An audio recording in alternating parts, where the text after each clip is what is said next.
The Amish homeschool, that's all we really need. So a lot of Amish people do not homeschool their children. They have Amish schools they send them to.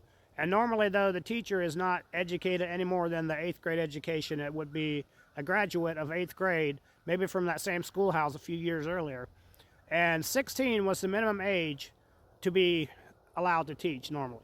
So you would leave school at 14, and at 16 they would be teaching. And then a lot of the girls would get married by the time they were 20 or 21 years old. So unless a girl did not get married, sometimes when there was an old maid, what you call a woman who didn't get married, she would teach school for many years.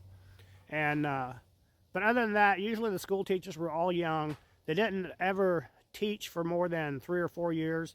I know my mom taught like 4 years, but she also taught me in 8th grade then, because our teacher was in the process of moving in from Wisconsin, and they weren't going to move until a few weeks after school started, maybe like 3 weeks later.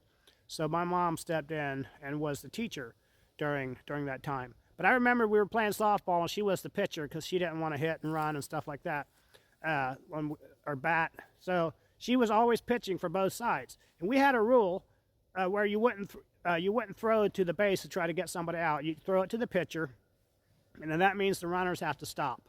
Because a lot of times there was little kids playing and they might miss the ball, so the runner had to stop. You would just get the ball back to the pitcher. I said I was halfway between second or third, and the defense said I wasn't. So I was telling my mom, like, I was here. She's like, show me where you were. And I walked over there, and I was like right here. And she reached out. She had walked over there too. She had the ball. She reached out and tagged me and said, now you're out. Go sit down. And I couldn't argue with her. I was out, and she got me. She tricked me into getting off the base. Anyway, God bless you all. Stay safe.